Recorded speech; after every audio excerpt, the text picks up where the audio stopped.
Ada seorang cewek, sebut aja namanya Dini. Dini ini asalnya dari Madura. Dia dipindahin untuk kerja sebagai SPG di salah satu supermarket di Klaten, Jawa Tengah. By the way, ini ceritanya kejadiannya di tahun 2003. Dini tuh nyari kosan bareng satu temennya namanya Endang. Mereka berdua singkat cerita dapat kosan di daerah Klaten itu.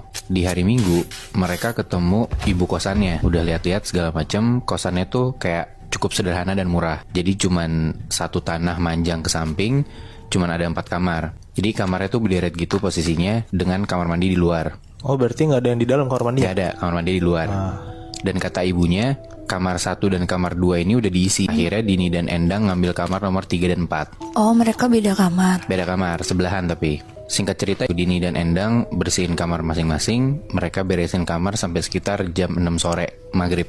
Malamnya, sekitar jam 9-an, si Dini ini beli makan. Nasi bungkus gitu, dia bungkus, dia makan di kosan. Pas si Dini ini mau nyuci sendok di kamar mandi, jadi tuh posisi kosannya tuh kayak berderet tadi yang gue bilang. Terus dari paling kanan itu kamar mandi, terus kamar 1, 2, 3, 4. Jadi kamar mandi itu deket kamar nomor 1. Jadi kalau Dini mau ke kamar mandi, dia ngelewatin kamar nomor 2 sama nomor 1. Nah, Dini nyuci sendok nih di dalam kamar mandi. Pas Dini udah selesai, dia keluar buka pintu kamar mandi. Dini kaget. Tiba-tiba di depan kamar nomor 1 itu ada cewek pakai mukena putih ngehadap ke pintu kamar nomor 1 terus nengok ke arah Dini. Nah, di situ Dini mikir, oh ini mungkin mbak-mbak yang nempatin kamar nomor 1 nih. Dini coba basa-basi gitu, dia bilang kayak, mbak aku penghuni baru kamar nomor 3. Nah tapi mbak-mbak bermukena ini cuman diem aja. Dini bingung. Tapi ya udah dia coba cabut aja tuh, dia bilang kayak permisi mbak. Dan di situ mbak-mbak bermukena ini masih nggak nanggepin juga. Udah tuh Dini makan di kamarnya, dia selesai makan, makanan belum habis tapi si Dini udah kenyang. Akhirnya si kertas nasi itu bungkusannya dia tutup sama sisa-sisa makanan di dalamnya. Nah terus dibuang tuh sampahnya sama Dini di depan kamarnya. Jadi kayak ada teras kecil depan kamarnya, itu ada tempat sampah dimasukin ke situ. Nah di situ sekitar jam setengah 10-an Dini tidur tuh karena besok kan hari Senin kan dia mau kerja. Nah tapi tengah malam sekitar jam setengah 1-an Dini tuh kebangun gara-gara Dini ngedengar ada suara plastik kresek-kresek gitu.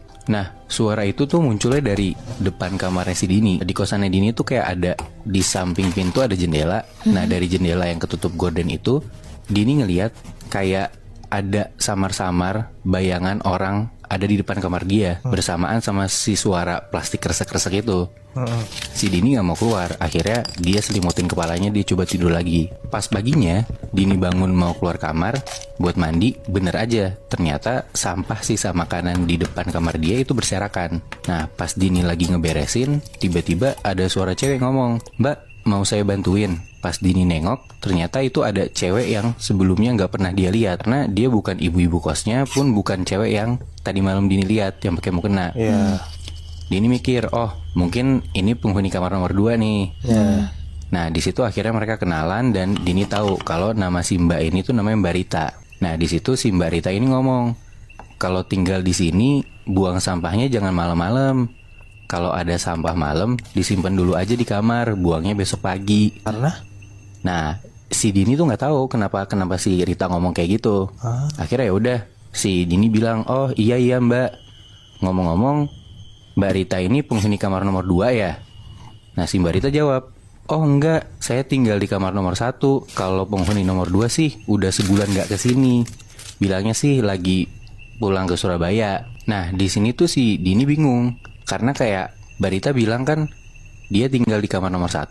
Sedangkan sementara beda nih mukanya Mbak Rita sama yang Dini lihat tadi malam, yang bermukena itu, yang di depan kamar nomor 1. Itu mukanya mereka berdua tuh beda. Akhirnya si Dini nanya lagi ke Mbak Rita, mbak di sini tinggal sendiri atau berdua? Kata Mbak Rita, saya tinggal sendiri kok. Nah di situ tuh kayak Dini tuh makin bingung dan cuman bisa bengong doang gitu.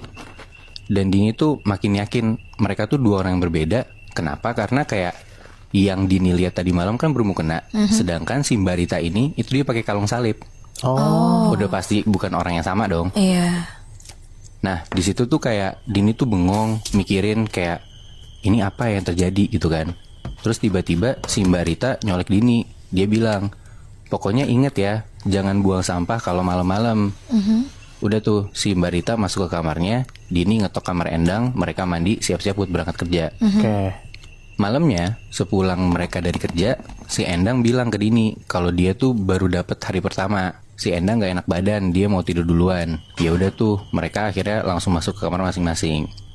Dini makan malam dulu kayak kemarin, tapi bedanya kali ini Dini ingat dia nggak boleh buang sampah malam-malam di luar. Dini nggak tahu kenapa alasannya, dia cuman ya udah gue ikutin aja.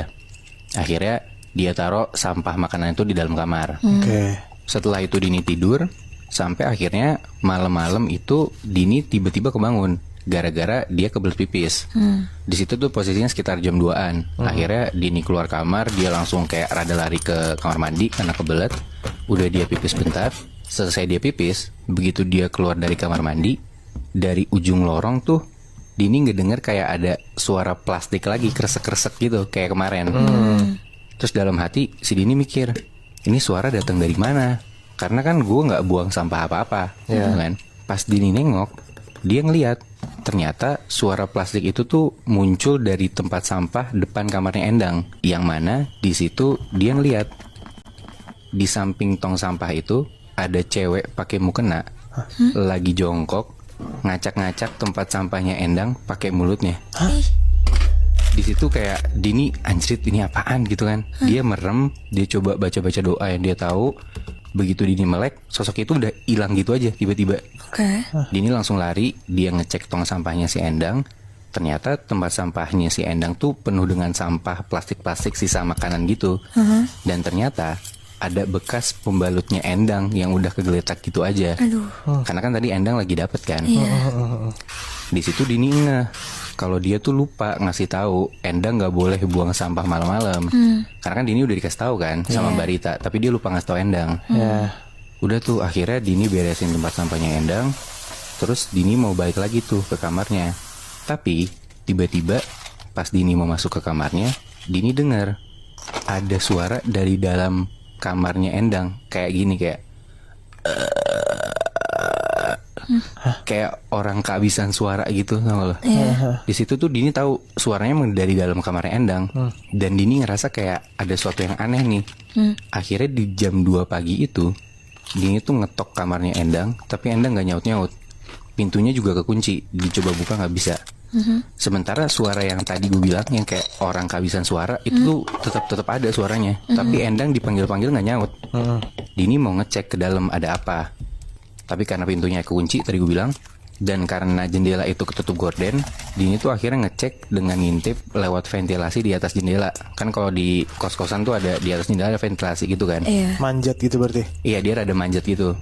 Nah, lewat lubang ventilasi itu, si Dini tuh ngeliat kalau Endang ini lagi tiduran telentang. Mulutnya mangap ngeluarin suara yang tadi kayak kayak gitu. Tapi di atas Endang itu ada cewek pakai mukena putih. Dia nindihin Endang. Sambil cewek ini tuh mukanya persis di depan mukanya Endang. Terus karena mungkin si sosok cewek ini sadar lagi diintipin sama Dini, si sosok ini ngelihat ke arah Dini, Cing. dan di situ mukanya berdarah-darah. Ih. Dan seketika si sosok ini loncat ngerangkak ke arah Dini sampai hampir ngeraih ventilasinya. Anjir. Di situ Dini langsung bener-bener teriak histeris minta tolong. Langsung Barita keluar dari kamar, disusul ibu kos yang tinggal di belakang kosan itu. Karena ngedenger si Dini teriak. Si ibu kos langsung ngambil kunci serep, dan pas pintu kamarnya Endang dibuka, sosok cewek bermukena ini tiba-tiba hilang gitu aja. Tapi di situ Endang masih kayak megap-megap kayak masih kayak gitu. Terus Mbak Rita coba ngedeketin Endang, dia duduk samping Endang, dia copot kalung salibnya dan dia taruh di atas dadanya Endang. Di situ Endang langsung teriak-teriak ngejerit kenceng banget. Dan di situ si Dini ngeliat kalau Mbak Rita ini kayak ngebaca-baca suatu doa-doa gitu. Tapi Dini nggak ngerti doanya apa. Dan Endang gak lama dari situ tuh tiba-tiba lemes dan pingsan gitu aja. Setelah kejadian itu Mbak Rita ceritalah kalau Endang ini digangguin sama penunggu kosan yang ada di situ. Yang mana wujudnya adalah perempuan yang pakai mukena, dan sering gentayangan di kosan itu. Si sosok ini punya kebiasaan buat ngorek-ngorek tempat sampah. Makanya nggak boleh lo buang sampah malam-malam di depan kosan lo, karena pasti akan diacak-acak sama si penunggu ini. Oke. Dan di situ Mbak Rita bilang kalau Endang ini digangguinnya lebih parah karena Endang lagi dapet dan ngebuang bekas pembalutnya itu di luar. Dan penunggu ini nggak suka sama hal itu. Dini bilang ya dia minta maaf karena dia lupa ngasih tahu si Endang buat gak buang sampah di luar kamar malam-malam. Anjir. Menurut gue apes banget sih si Endang. Dia nggak tahu kalau misalnya ada permasalahan nggak boleh buang sampah malam-malam. Pas dia buang, dia langsung apes digentayangan sama si sosok itu gitu loh. Iya. Tapi gue masih penasaran sih, Bi. Gak ada penjelasan lebih lanjut kayak kenapa sosok itu suka ngeberantakin sampah itu. Nah gue tuh nggak tahu, Syaf. Cuman kalau yang gue pikir ya, kayaknya tuh gara-gara ya si emang penunggu ini tuh nggak suka aja tempat yang dia tungguin itu berantakan dan ya ada sampah lah gitu, kayak ini kan tempat gue, lu ngotorin tempat gue gitu.